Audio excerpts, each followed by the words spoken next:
कोपरगावात राजकीय वातावरण तापायला सुरुवात झाली आहे. सर्वच राजकीय पक्षांच्या प्रचाराला जोरदार सुरुवात झाली असून आज राष्ट्रवादी काँग्रेस पक्षाच्या नगराध्यक्ष व नगरसेवक यांच्या प्रचाराचा नारळ फुटला.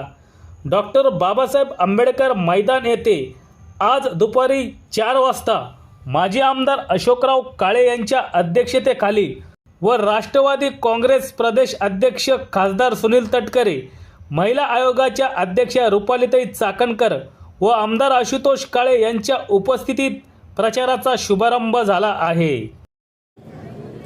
आजच्या कार्यक्रमाचे अध्यक्ष आपल्या सर्वांचे नेते माजी आमदार अशोकदादा काळे, विद्यमान आमदार आणि महाराष्ट्रातील एक कार्यक्षम आमदार सन्माननीय आशुतोषदादा काळे, कार्यक्रमासाठी उपस्थित राहिलेले राष्ट्रवादी काँग्रेसचे अध्यक्ष सुनीलजी तटकरे, महिला आयोगाच्या अध्यक्षा रुपालीताई चाकणकर, व्यासपीठावर उपस्थित संभाजीराव काळे, पद्मकांत भाऊ कुदळे, राजेंद्र बापू जाधव आणि राष्ट्रवादी काँग्रेस पक्षाचे सगळे मान्यवर पदाधिकारी आणि उमेदवार, कोपरगावच्या बंधू भगिनींनो, या कोपरगाव शहरामध्ये गेली 50 वर्ष मी राजकारणामध्ये होतो, परंतु एवढी मोठी विराट सभा मी पाहिल्याचं मला तरी आठवत नाही.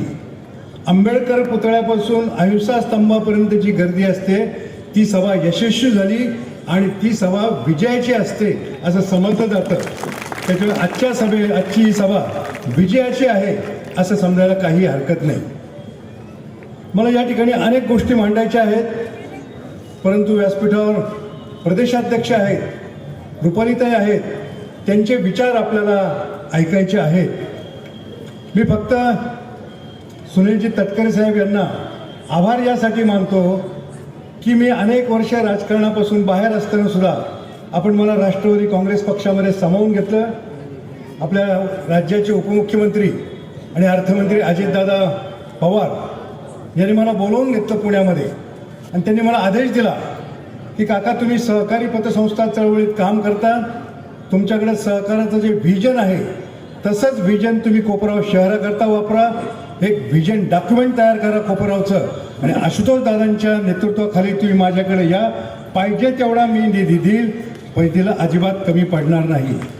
आणि माझी उमेदवारी जेव्हापासून जाहीर झाली तेव्हापासून राष्ट्रवादी काँग्रेस पक्षात इन्कमिंग एवढ्या मोठ्या प्रमाणावर वाढलं आणि आजच्या विजयाची सभा ही त्याच्यावर शिक्कामोर्तब करणारी ठरणार आहे याबाबत मला काहीही शंका नाही. आणि मित्रांनो, विरोधकांच्या पायाखालची वाळू सरकलेली आहे, विरोधक घाबरलेले आहेत. याचा आत्ताच एक बातमी माझ्याकडे आली की त्यांनी माझ्या उमेदवाराच्या विरोधात न्यायालयात सुद्धा नावा दाखल केलेला आहे. जेव्हा समोरचे उमेदवार घाबरतात याची प्रत सुद्धा आशुतोष दादांकडे आलेली आहे. म्हणजे जनतेच्या मनातून मी आहे, जनतेच्या मनातून मला उतरवता येत नाही म्हणून काहीतरी कुटाळक्या करून ते आता कोर्टामध्ये गेलेले आहेत.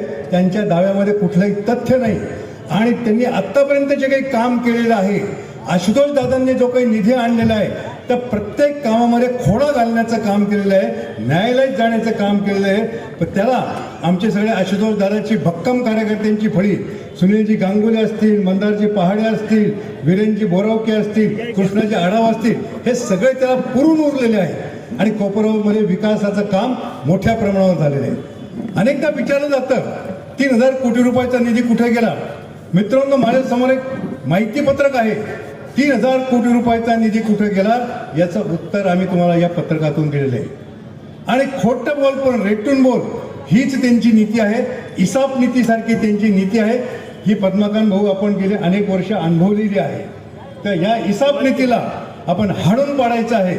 माझ्याकडे बोलण्यासारखे अनेक विषय आहेत, परंतु आशुतोष दादा बोलणार आहेत, तटकरे साहेब बोलणार आहेत, रुपालीताई बोलणार आहेत. त्याच्यामुळे ज्या ज्या वेळी कॉर्नर सभा होतील त्यावेळी त्या कॉर्नर सभेमध्ये मी माझं मनोगत निश्चितपणे व्यक्त करीन. परंतु कोपरगावकरांना एकच विनंती करतो, यापुढं माझ्या आयुष्यातला एकच ध्यास कोपरगावचा विकास.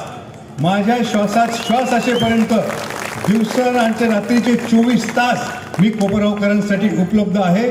माझे दारं ओपन आहेत, माझा मोबाईल चालू आहे. यापुढे मी बाहेरगावचा जो काही माझा प्रवास आहे तो कमी करून माझा वेळ निश्चितपणे कोपरावसाठी देईल याची खात्री कोपरावकरांना देतो आणि थांबतो. धन्यवाद. जय हिंद, जय महाराष्ट्र आणि जय कोपराव.